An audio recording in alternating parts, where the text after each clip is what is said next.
Welcome to Travel Stories Unpacked, the podcast where we talk about all things travel, from the silly to the serious and everywhere in between.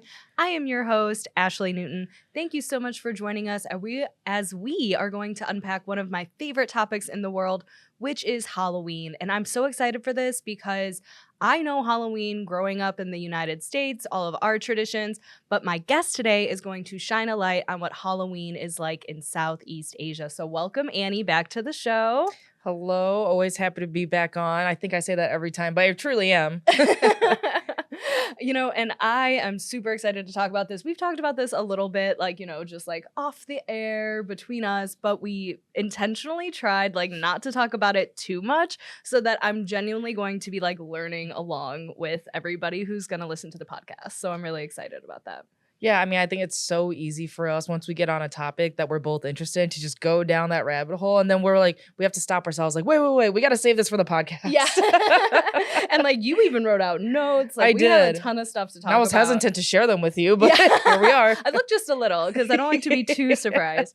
But, I love Halloween. It was a really big deal growing up in my house. So I'm very aware of what Halloween means growing up, in the States, maybe even specifically in the Midwest, bobbing for apples and pumpkin carving and trick-or-treating and, all those sorts of things that I grew up with, knowing and loving. So what is your background like and your experience of Halloween?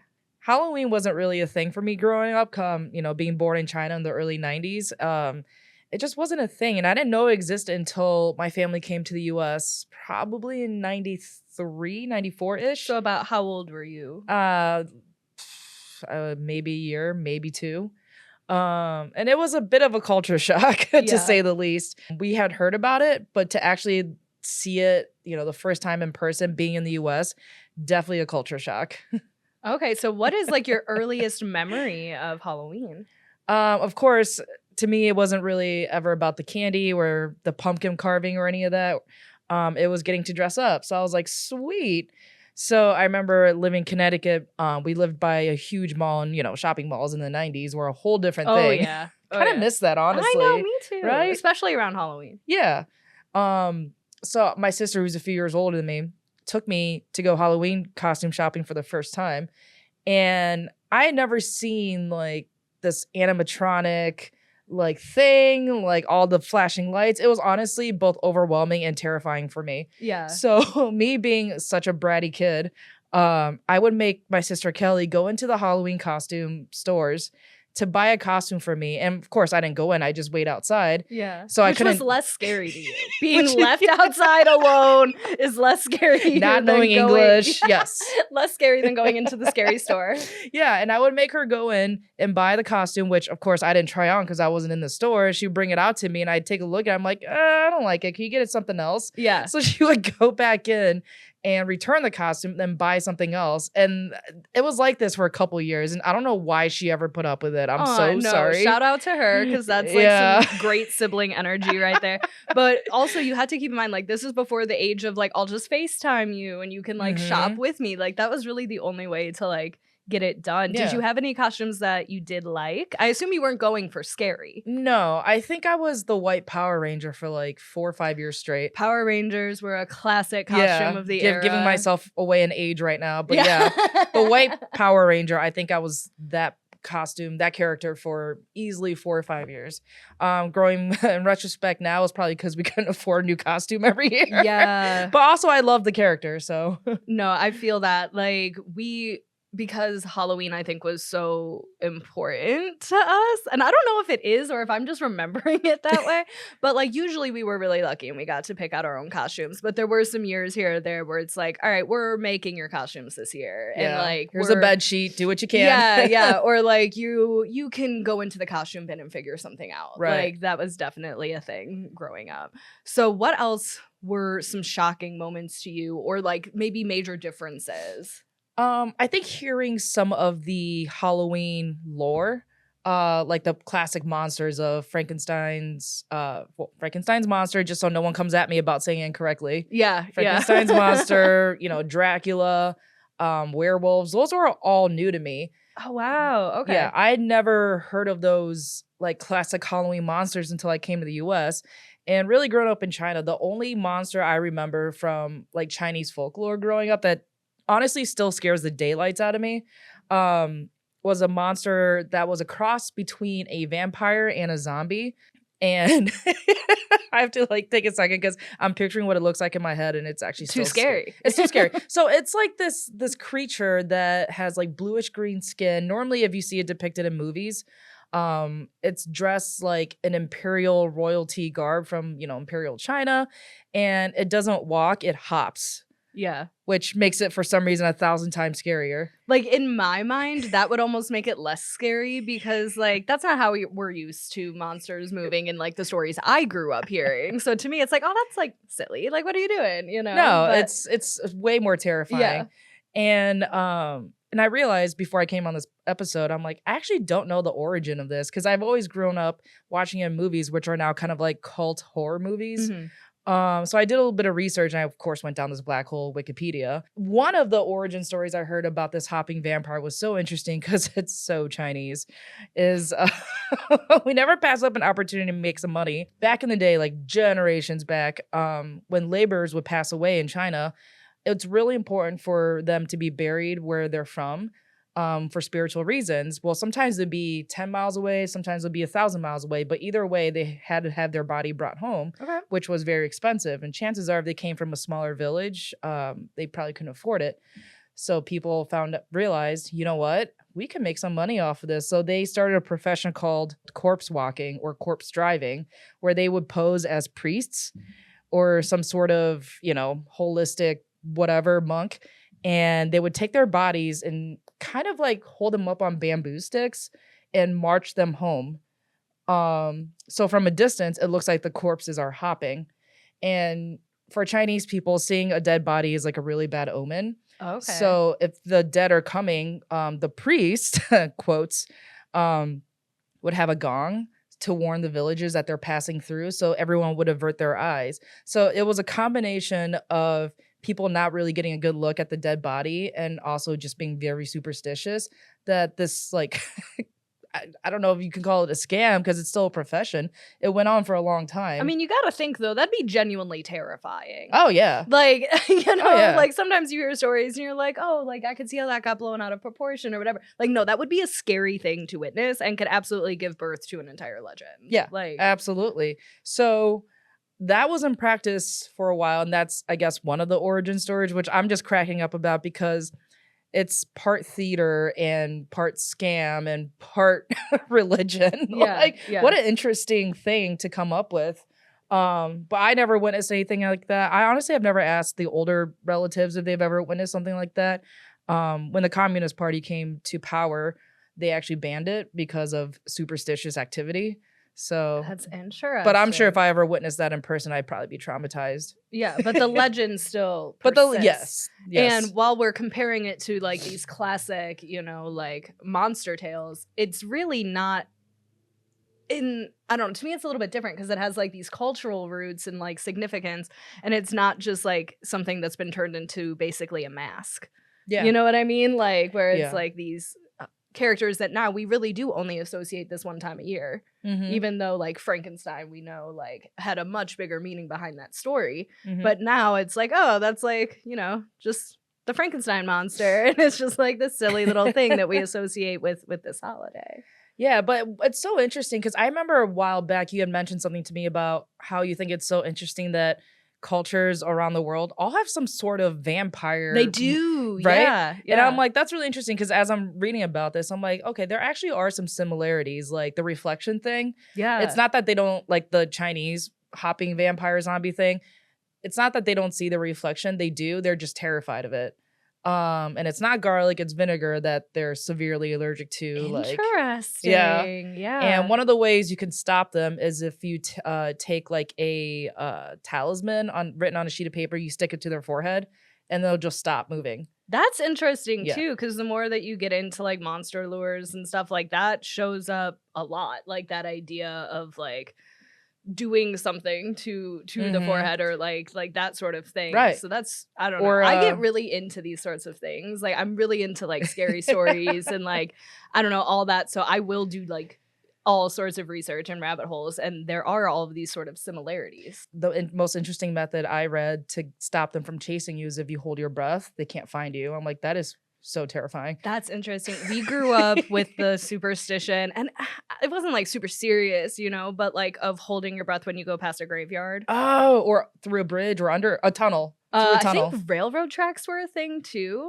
Like you would like lift your feet up and hold your breath. I never heard that. I heard about crossing a bridge or a tunnel, you hold your breath. Yeah, and like I remember asking one day like why, and I think my grandma was like, so that no spirits think that you are like an open host for them. And I was like, that's terrifying. That's identity theft. I am using this body. Thank you very much. Go find another one. Yeah, so I don't know. I just find that like super interesting to learn about. But so you mainly grew up understanding Halloween through the American lens because it didn't exist in your childhood. Yeah. So you got introduced to it over here and eventually came to like it. Yeah, I mean, when Halloween comes around, like I get into it. Yeah. Not as much as some other people, but I do have a 7-foot tall Pikachu costume that I break out once in a while. Which is fantastic, by the way. Yeah, lights up and everything. Yeah, but then, as you got older, you're an avid traveler. We've talked about some of your amazing trips on this podcast before. So then as you got older and traveled, you did get to sort of experience what Halloween started to look like in Southeast Asian cultures. So what was that like for you to what was your first experience? So I think in 2018, I want to say, was the first time I visited Tokyo, and my sister was already living there with her family. And I didn't go there for Halloween, but just happened to be around Halloween time. Sure. And I always thought that was interesting because, again, thinking back to my childhood, if it wasn't a thing growing up in China, I wonder if it was a thing here. And it wasn't. Weirdly enough, it was not a thing until Tokyo Disneyland, of all things, threw a Halloween party in 1997. And it was such a smashing success that it became like a cultural thing. So Halloween, therefore, since then, was a yearly celebration. But it's not like Halloween the way we think of it, where it's trick-or-treating and pumpkins. It's because it's a freshly new tradition. It doesn't follow a lot of those things. It's mostly like a reason to party for young adults. Yeah. Like I would almost liken it to like Thanksgiving Eve in the US. Interesting. Okay, like so many things to unpack there. But first, I think that what we're really talking about is an Americanized event, right? Because Halloween wasn't born in the US. I mean, we understand it from what it's become over the years, right? But it's an amalgamation of all these different things. So then you're taking some sort of version of that, a Disneyfied version of that, no less, and then taking that into a completely different culture and seeing how they adapt it and make it their own. So that just blew my mind because it's like, who would have thought that Disney is the reason that Halloween exists in Tokyo? I would not have, I would have never seen that coming. I mean, there really was no reason for it to not be successful because Japan already has a huge cosplay culture and they have a mascot for everything. Yeah. And of course, like street fashion there is pretty much part cosplay. So really there was no reason it wouldn't be successful. So the biggest party there, it's a lot of street parties. So like Shibuya Crossing, which is, the famous crossing scramble, shuts down and it just becomes a giant street party. And it's a huge deal, but you're not going to see like trick-or-treating, for example. Yeah. They actually consider it rude to just go knock on someone's door unannounced. Yeah. So, to be honest, it is kind of rude. But did you ever watch that show Drunk History? Yes. Okay. I love that show. Me too. Oh my God, it's so good. So I was watching an episode about Halloween and it was explaining like how the American traditions of Halloween became what they are. And one of my favorite stories, and again, this is from that show, so I don't know how like true it is or whatever, but the reason that Halloween became, more of these structured activities was this one woman in this one neighborhood who was sick of like the pranks and the kids destroying her rose garden. So she came up with these activities for the kids to do on Halloween so that they would stop causing such like mayhem and destruction. And then it just sort of like picked up and took off. So like, again, it's so funny how we can trace these things back to like one instance or like one things, but it is kind of rude, but it might be less rude than having destruction done to your property. I would say so. So to that woman, thank you. I know, you're the real MVP. But yeah, in Tokyo, it's just a different spin on Halloween. Like the train parties was actually started by a group of American expats in the 90s. What's a train party? So, Tokyo public transportation is very efficient. I think I read the average delay is 7 seconds on a train. Crazy. I know. Unforgivable. And in the 90s, a group of American expats started celebrating Halloween on the trains, and it became a really popular thing. So now, like, riding the trains around and decorating them for Halloween is a tradition there. Oh my gosh, that's so fun. It's pretty cool. It's basically like the Hogwarts Express, but with Halloween. Oh, stop. Yeah, right? I'm hitting all the points here with you. Literally. Yeah, but yeah, I mean, already even before Halloween, costumes, cosplay, anime, like it's already a huge part of Japanese culture. And when I was there, I kind of already knew this, but it was around Halloween, like I said. So at the time, my nieces, my sister's kids, I think they were like 5 and 9 or something like that. So I was like, girls, let's go shopping for costumes. And they're like, okay. And at that time, I'd never been to Harajuku, which is like the famous district with the street fashion and, you know. So we go because they didn't live far from there at the time. So we go and there's a bunch of shops there. Like you can buy costumes, whatever. And I see this one storefront. I'm like, oh, these are some cute costumes, you know, like you have your witches and your ghosts, but then like a bunch of other stuff like anime. So the girls are doing their thing in the front. I'm exploring the back of the store. And I noticed the further back I get into the store, the more not suitable for work it became. Yeah. And that's when I realized this is actually not a costume store, like a Halloween costume store. It's what they would consider like street fashion or high fashion. But a lot of it was really risque. But we don't see it that way because we're kind of conditioned to think like certain outfits, anything that involves like latex or leather is pretty not suitable for work. Right. That's why I realized they do this year round. It's not just for Halloween. So I quickly grabbed the girls and got the heck out of there. So was there anything in there that would have been appropriate for them? Or were you just completely mistaken by the display? The display was appropriate and that was about it. Yeah. Yeah. Oh, man. Well, and like, that's interesting too, because like, at least around here, you know it's a Halloween store because a month ago it was nothing.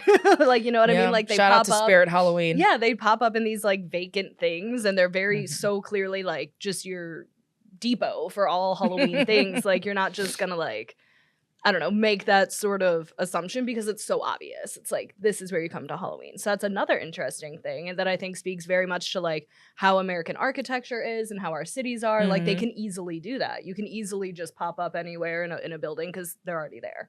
Right. You know, you're not like fighting for real estate and fighting for that sort of space.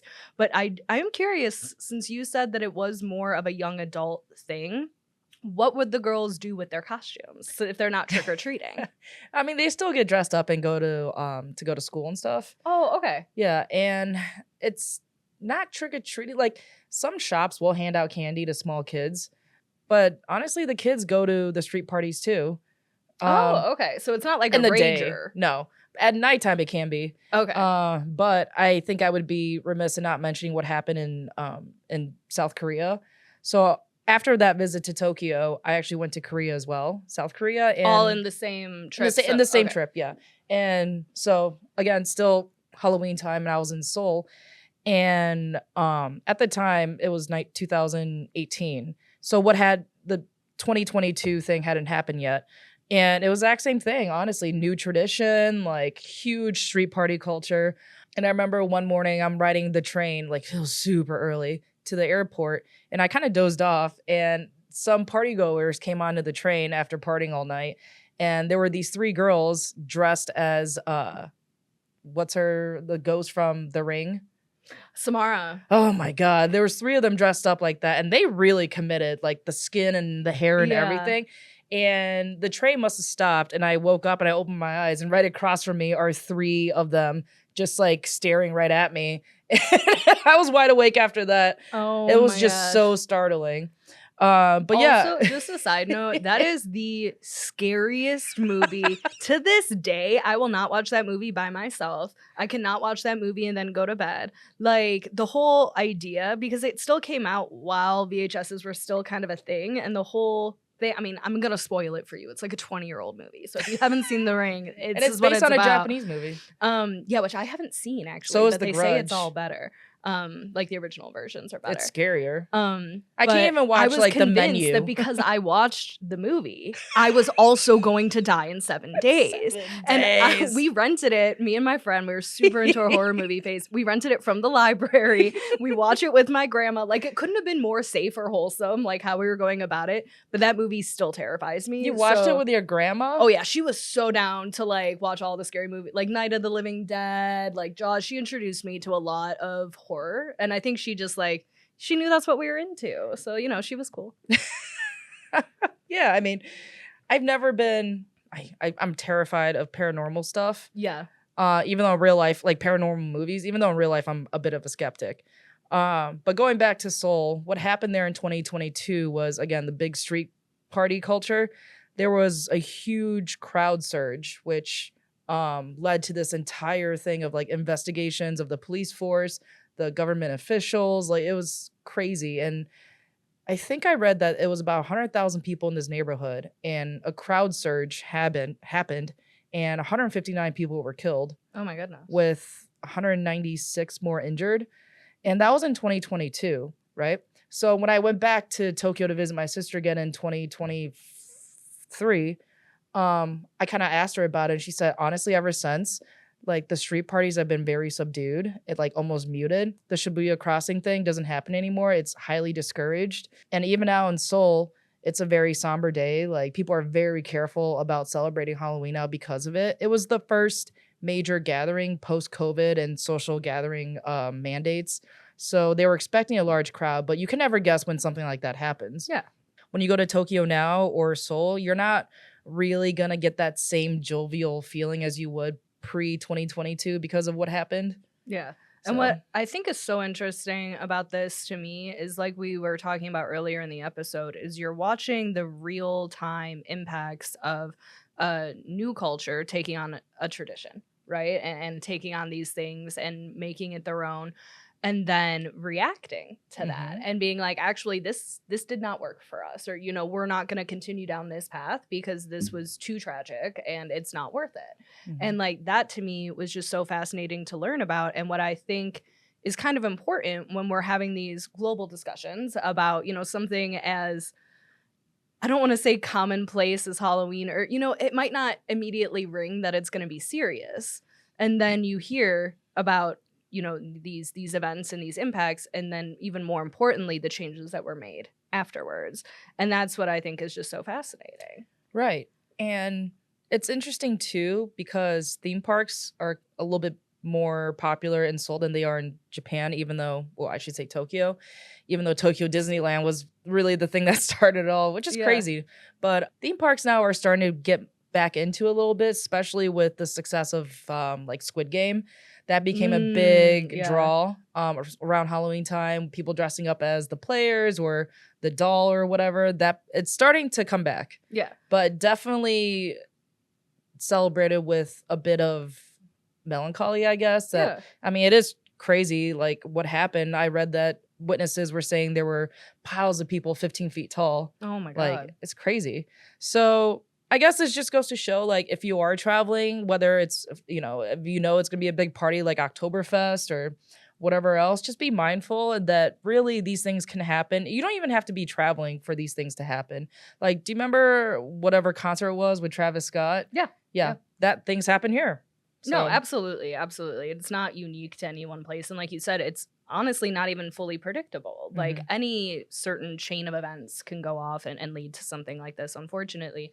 But I also think if you are the sort of person that wants to travel maybe around your favorite holiday or do something like that, I'm going to sound like such a broken record, but it's like, do your research, right? Because number one, I didn't even know that Halloween wasn't a thing until we were talking about it.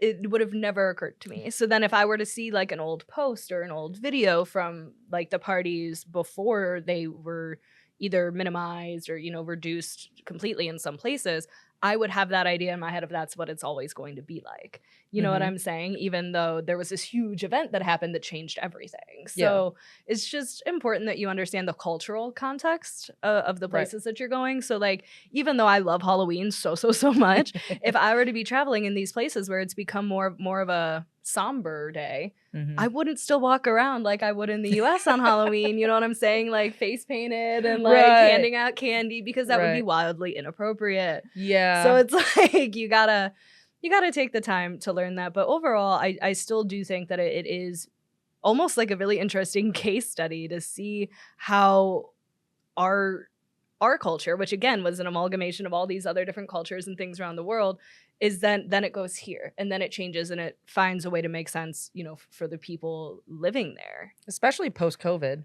Yeah. And it's just so interesting. I never thought about it that way, where we're kind of watching this tradition morph into its own thing in real time.